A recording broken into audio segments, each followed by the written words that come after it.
ओम शांति। आज 25 जुलाई 2021 के अव्यक्त बाबा के महावाक्य हैं, जिसकी रिवाइज डेट 20 फरवरी 1988। इसमें बाबा ने बताया, तन मन की थकावट मिटाने का साधन शक्तिशाली याद। इस विषय पर आज बाबा समझा रहे हैं। आज परदेशी बाप अपने अनादि देशवासी और आदि देशवासी सेवार्थ सभी विदेशी ऐसे बच्चों से मिलने के लिए आए हैं। बाप दादा जानते हैं कि यही मेरे सिकिलदे लाडले बच्चे हैं, अनादि देश परमधाम के निवासी हैं और साथ साथ सृष्टि के आदि के इसी भारत भूमि में जब सतयुगी स्वदेश था, अपना राज्य था, जिसको सभी भारत कहते हैं, तो आदि में इसी भारत देशवासी थे। इसी भारत भूमि में ब्रह्मा बाप के साथ साथ राज्य किया है। अनेक जन्म अपने राज्य में सुख शांति संपन्न अनेक जीवन व्यतीत किए हैं। इसलिए आदि देशवासी होने के कारण भारत भूमि से दिल का स्नेह है। चाहे कितना भी अभी अंत में भारत गरीब व धूल मिट्टी वाला बन गया है, फिर भी अपना देश सो अपना ही होता है। तो आप सभी की आत्मा का अपना देश और शरीरधारी देवता जीवन का अपना देश कौन सा था? भारत ही था ना। कितने जन्म भारत भूमि में रहे हो, वो याद है? 21 जन्मों का वर्षा सभी ने बाप से प्राप्त कर लिया है। इसलिए 21 जन्म की तो गारंटी है ही है। बाद में भी हर एक आत्मा के कई जन्म भारत भूमि में ही हुए हैं, क्योंकि जो ब्रह्मा बाप के समीप आत्माएं हैं, समान बनने वाली आत्माएं हैं, वो ब्रह्मा बाप के साथ साथ आपे ही पूज्य, आपे ही पुजारी का पार्ट भी साथ में बजाती हैं। द्वापर युग के पहले भक्त आप ब्राह्मण आत्माएं बनती हो। आदि स्वर्ग में इसी देश के वासी थे और अनेक बार भारत भूमि के देशवासी हो। इसलिए ब्राह्मणों के अलौकिक संसार मधुबन से अति प्यार है।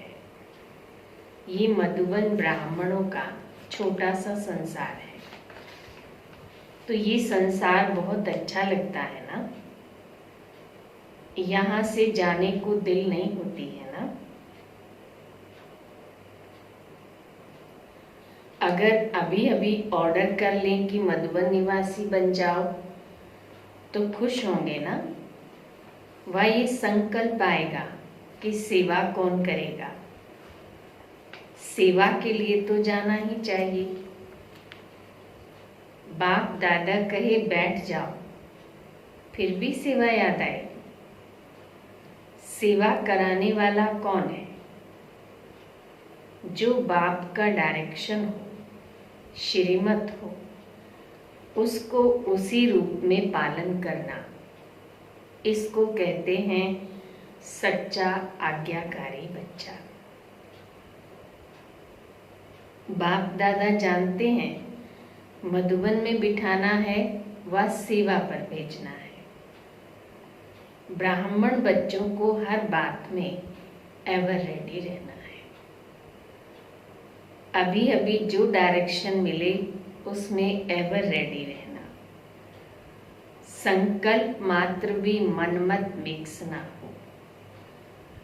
इसको कहते हैं श्रीमत पर चलने वाली श्रेष्ठ आत्मा। ये तो जानते हो ना, इस सेवा के जिम्मेवार बाप दादा हैं, वह आप हैं। इस जिम्मेवारी से तो आप हल्के हो ना, कि जिम्मेवारी का थोड़ा थोड़ा बोझा है। इतना बड़ा प्रोग्राम करना है, ये करना है, बोझ तो नहीं समझते हो ना। करावनहार करा रहा है, करावनहार एक ही बाप है। किसी की भी बुद्धि को टच कर विश्व सेवा का कार्य कराते रहे हैं और कराते रहेंगे। सिर्फ निमित्त बच्चों को इसलिए बनाते हैं कि जो करेगा सो पाएगा। पाने वाले बच्चे हैं, बाप को पाना नहीं है। प्रारब्ध पाना या सेवा का फल अनुभव होना, ये आत्माओं का काम है। इसलिए निमित्त बच्चों को बनाते हैं। साकार रूप में भी सेवा कराने का कार्य देखा और अभी अव्यक्त रूप में भी करावनहार बाप अव्यक्त ब्रह्मा द्वारा भी कैसे सेवा करा रहा है, ये भी देख रहे हो। अव्यक्त सेवा की गति और ही तीव्र गति है। कराने वाला करा रहा है और आप कठपुतली के समान नाच रहे हो। ये सेवा भी एक खेल है। कराने वाला करा रहा है और आप निमित्त बन एक कदम का पदम गुना प्रारब्ध बना रहे हो। तो बोझ किसके ऊपर है? कराने वाले पर या करने वाले पर? बाप तो जानते हैं ये भी बोझ नहीं है। आप बोझ कहते हो तो बाप भी बोझ शब्द कहते हैं। बाप के लिए तो सब हुआ ही पड़ा है, सिर्फ जैसे लकीर खींची जाती है। लकीर खींचना बड़ी बात लगती है क्या? तो ऐसे बाप दादा सेवा कराते हैं। सेवा भी इतनी ही सहज है जैसे एक लकीर खींचना। रिपीट कर रहे हैं, निमित्त खेल कर रहे हैं। जैसे माया का विघन खेल है, तो सेवा भी मेहनत नहीं लेकिन खेल है। ऐसे समझने से सेवा में सदा ही रिफ्रेशमेंट अनुभव करेंगे। जैसे कोई खेल किस लिए करते हैं? थकने के लिए नहीं, रिफ्रेश होने के लिए खेल करते हैं। चाहे कितना भी बड़ा कार्य हो, लेकिन ऐसा ही अनुभव करेंगे जैसे खेल करने से रिफ्रेश हो जाते हैं। चाहे कितना भी थकाने वाला खेल हो, लेकिन खेल समझने से थकावट नहीं होती, क्योंकि अपने दिल की रुचि से खेल किया जाता है। चाहे खेल में कितना भी हार्ड वर्क करना पड़े, लेकिन वो भी मनोरंजन लगता है, क्योंकि अपने दिल से करते हैं। और कोई लौकिक कार्य बोझ मिसल होता है, निर्वाह अर्थ करना ही पड़ेगा। ड्यूटी समझ करते हैं, इसलिए मेहनत लगती है। चाहे शारीरिक मेहनत का, चाहे बुद्धि की मेहनत का काम है, लेकिन ड्यूटी समझ करने से थकावट अनुभव करेंगे, क्योंकि वो दिल की खुशी से नहीं करते।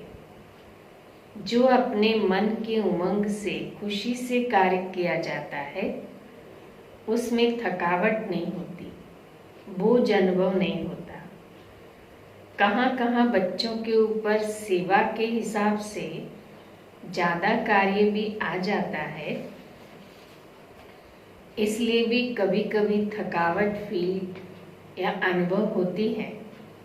बाप दादा देखते हैं कि कई बच्चे अथक बन सेवा करने के उमंग उत्साह में भी रहते हैं, फिर भी हिम्मत रख आगे बढ़ रहे हैं। ये देख बाप दादा हर्षित भी होते हैं। फिर भी सदा बुद्धि को हल्का जरूर रखो। बाप दादा बच्चों के सब प्लान प्रोग्राम वतन में बैठे भी देखते रहते हैं। हर एक बच्चे की याद और सेवा का रिकॉर्ड बाप दादा के पास हर समय का रहता है। जैसे आपकी दुनिया में रिकॉर्ड रखने के कई साधन हैं, बाप के पास साइंस के साधनों से भी रिफाइंड साधन है। स्वतः ही कार्य करते रहते। जैसे साइंस के साधन जो भी कार्य करते वो लाइट के आधार से करते। सूक्ष्म वतन तो है ही लाइट का। साकार वतन की लाइट के साधन फिर भी प्रकृति के साधन है, लेकिन अव्यक्त वतन के साधन प्रकृति के नहीं है और प्रकृति रूप बदलती है। सतो रजो तमो में परिवर्तन होती है। इस समय तो है ही तमोगुणी प्रकृति, इसलिए ये साधन आज चलेंगे, कल नहीं चलेंगे। लेकिन अव्यक्त वतन के साधन प्रकृति से परे है, इसलिए वो परिवर्तन में नहीं आते। जब चाहो जैसे चाहो सूक्ष्म साधन सदा ही अपना कार्य करते रहते हैं। इसलिए सब बच्चों के रिकॉर्ड देखना बाप दादा के लिए बड़ी बात नहीं है। आप लोगों को तो साधनों को संभालना ही मुश्किल हो जाता है। तो बाप दादा याद और सेवा का दोनों ही रिकॉर्ड रखते हैं, क्योंकि दोनों का बैलेंस एक्स्ट्रा ब्लेसिंग दिलाता है। जैसे सेवा के लिए समय निकालते हो तो उसमें कभी नियम से भी ज़्यादा लगा देते हो। सेवा में समय लगाना बहुत अच्छी बात है और सेवा का बल भी मिलता है। सेवा में बिजी होने के कारण छोटी छोटी बातों से बच भी जाते हो। बाप दादा बच्चों की सेवा पर बहुत खुश हैं, हिम्मत पर बलिहार जाते हैं। लेकिन जो सेवा याद में, उन्नति में थोड़ा भी रुकावट करने के निमित्त होती है, तो ऐसी सेवा के समय को कम करना चाहिए। जैसे रात्रि को जागते हो, 12 व 1 बजा देते हो, अमृत वेला फ्रेश नहीं होगा। बैठते भी हो तो नियम प्रमाण, और अमृत वेला शक्तिशाली नहीं तो सारे दिन की याद और सेवा में अंतर पड़ जाता है। मानो सेवा के प्लान बनाने में व सेवा को प्रैक्टिकल लाने में समय भी लगता है, तो रात के समय को कट करके 12 के बदले 11 बजे सो जाओ। वही 1 घंटा जो कम किया और शरीर को रेस्ट दी तो अमृत वेला अच्छा रहेगा, बुद्धि भी फ्रेश रहेगी। नहीं तो दिल खाती है कि सेवा तो कर रहे हैं, लेकिन याद का चार्ट जितना होना चाहिए उतना नहीं है। जो संकल्प दिल में व मन में बार बार आता है कि ये ऐसा होना चाहिए, लेकिन हो नहीं रहा है, तो उस संकल्प के कारण बुद्धि भी फ्रेश नहीं होती। और बुद्धि अगर फ्रेश है तो फ्रेश बुद्धि से 2-3 घंटे का काम 1 घंटे में पूरा कर सकते हो। थकी हुई बुद्धि में टाइम ज़्यादा लग जाता है, यह अनुभव है ना। और जितनी फ्रेश बुद्धि रहती, शरीर के हिसाब से भी फ्रेश और आत्मिक उन्नति के रूप में भी फ्रेश, डबल फ्रेशनेस रहती। तो 1 घंटे का कार्य आधे घंटे में कर लेंगे। इसलिए सदैव अपनी दिनचर्या में फ्रेश बुद्धि रहने का अटेंशन रखो। ज़्यादा सोने की भी आदत ना हो, लेकिन जो आवश्यक समय शरीर के हिसाब से चाहिए उसका अटेंशन रखो। कभी कभी कोई सेवा का चांस होता है, मास 2 मास में 2-4 बारी देरी हो गई, वो दूसरी बात है। लेकिन अगर नियमित रूप से शरीर थका हुआ होगा तो याद में फर्क पड़ेगा। जैसे सेवा का प्रोग्राम बनाते हो, 4 घंटे का समय निकालना है तो निकाल लेते हो, ऐसे याद का भी समय निश्चित निकालना ही है। इसको भी आवश्यक समझ इस विधि से अपना प्रोग्राम बनाओ। सुस्ती नहीं हो, लेकिन शरीर को रेस्ट देना है, इस विधि से चलो। क्योंकि दिन प्रतिदिन सेवा का तो और ही तीव्र गति से आगे बढ़ने का समय आता जा रहा है। आप समझते हो अच्छा ये 1 वर्ष का कार्य पूरा हो जाएगा, फिर रेस्ट कर लेंगे, ठीक कर लेंगे, याद को फिर ज़्यादा बढ़ा लेंगे। लेकिन सेवा के कार्य तो दिन प्रतिदिन नए से नए और बड़े से बड़े होने हैं। इसलिए सदा बैलेंस रखो। अमृत वेले फ्रेश हो, फिर वही काम सारे दिन में समय प्रमाण करो तो बाप की ब्लेसिंग भी एक्स्ट्रा मिलेगी और बुद्धि भी फ्रेश होने के कारण बहुत जल्दी और सफलतापूर्वक कार्य कर सकेगी। समझा? बाप दादा देख रहे हैं बच्चों में उमंग बहुत है, इसलिए शरीर का भी नहीं सोचते, उमंग उत्साह से आगे बढ़ रहे हैं। आगे बढ़ाना बाप दादा को अच्छा लगता है, फिर भी बैलेंस अवश्य चाहिए। भले करते रहते हो, चलते रहते हो, लेकिन कभी कभी जैसे बहुत काम होता है तो बहुत काम में एक तो बुद्धि की थकावट होने के कारण जितना चाहते उतना नहीं कर पाते, और दूसरा बहुत काम होने के कारण थोड़ा सा भी किसी द्वारा थोड़ी हलचल होगी तो थकावट के कारण चिड़चिड़ापन हो जाता है, उससे खुशी कम हो जाती है। वैसे अंदर ठीक रहते हो, सेवा का बल भी मिल रहा है, खुशी भी मिल रही है, फिर भी शरीर तो पुराना है ना, इसलिए टू मच में नहीं जाओ, बैलेंस रखो।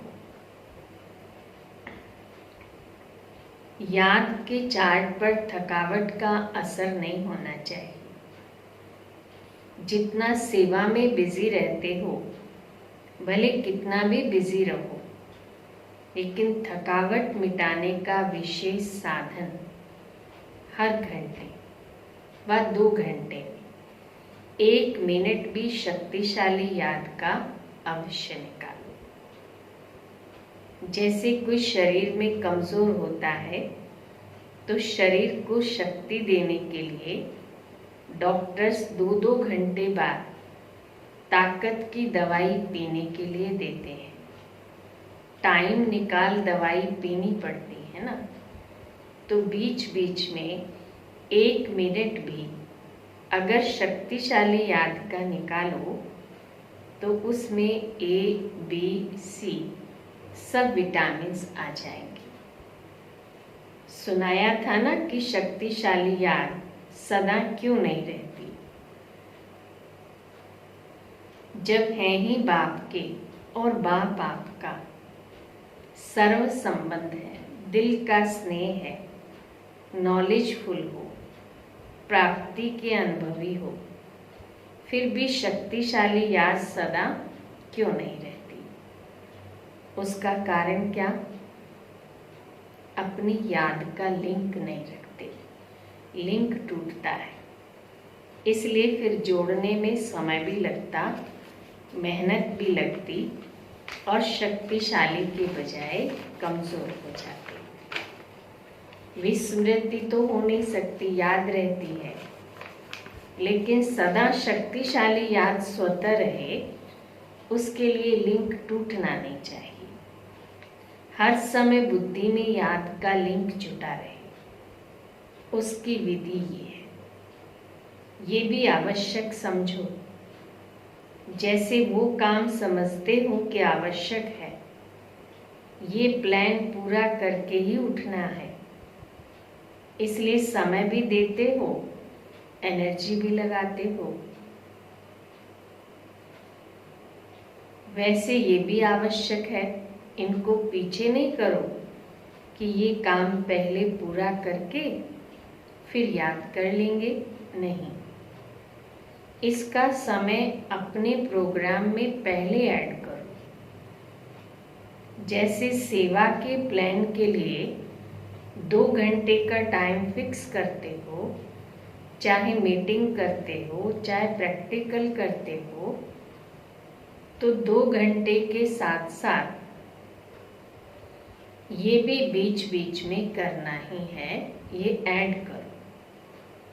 जो 1 घंटे में प्लान बनाएंगे वो आधा घंटे में हो जाएगा, करके देखो। आपे ही फ्रेशनेस से 2 बजे आंख खुलती है, वो दूसरी बात है, लेकिन कार्य के कारण जागना पड़ता है, तो उसका इफेक्ट, प्रभाव शरीर पर आता है। इसलिए बैलेंस के ऊपर सदा अटेंशन रखो।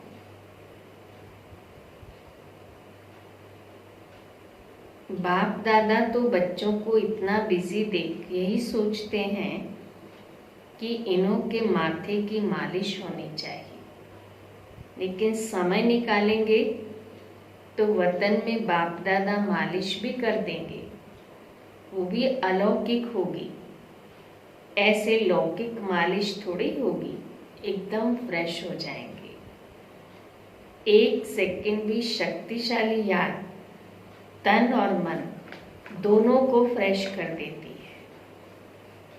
बाप के वतन में आ जाओ, जो संकल्प करेंगे वो पूरा हो जाएगा। चाहे शरीर की थकावट हो, चाहे दिमाग की, चाहे स्थिति की थकावट हो, बाप तो आए ही हैं थकावट उतारने। आज डबल विदेशियों से पर्सनल रुझान कर रहे हैं, बहुत अच्छी सेवा की है और करते ही रहना है। सेवा बढ़ना ये ड्रामा अनुसार बना हुआ है। कितना भी आप सोचो, अभी तो बहुत हो गया, लेकिन ड्रामा की भावी बनी हुई है। इसलिए सेवा के प्लान्स निकलने ही हैं और आप सबको निमित्त बंद करनी ही है। ये भावी कोई बदल नहीं सकते। बाप चाहे 1 वर्ष सेवा से रेस्ट दे देवें, नहीं बदल सकता। सेवा से फ्री हो बैठ सकेंगे। जैसे याद ब्राह्मण जीवन की खुराक है, ऐसे सेवा भी जीवन की खुराक है। बिना खुराक के कभी कोई रह सकता है क्या? लेकिन बैलेंस जरूरी है। इतना भी ज़्यादा नहीं करो जो बुद्धि पर बोझ हो, और इतना भी नहीं करो जो अलबेले हो जाओ। ना बोझ हो, ना अलबेलापन हो। इसको कहते हैं बैलेंस। अच्छा, सदा याद और सेवा के बैलेंस द्वारा बाप की ब्लेसिंग के अधिकारी, सदा बाप के समान डबल लाइट रहने वाले, सदा निरंतर शक्तिशाली याद का लिंक जोड़ने वाले, सदा शरीर और आत्मा को रिफ्रेश रखने वाले, हर कर्म विधि पूर्वक करने वाले, सदा श्रेष्ठ सिद्धि प्राप्त करने वाले, ऐसे श्रेष्ठ समेत बच्चों को बाप दादा का याद प्यार और नमस्ते। रूहानी बच्चों की रूहानी बाप को नमस्ते। वरदान। श्रेष्ठ तकदीर की स्मृति द्वारा अपने समर्थ स्वरूप में रहने वाले सूर्यवंशी पद के अधिकारी भाव, जो अपनी श्रेष्ठ तकदीर को सदा स्मृति में रखते हैं, वो समर्थ स्वरूप में रहते हैं। उन्हें सदा अपना अनादि असली स्वरूप स्मृति में रहता है। कभी नकली फेस धारण नहीं करते। कई बार माया नकली गुण और कर्तव्य का स्वरूप बना देती है। किसको क्रोधी, किसको लोभी, किसको दुखी, किसको अशांत बना देती है, लेकिन असली स्वरूप इन सब बातों से परे है। जो बच्चे अपने असली स्वरूप में स्थित रहते हैं, वो सूर्यवंशी पद के अधिकारी बन जाते हैं। स्लोगन।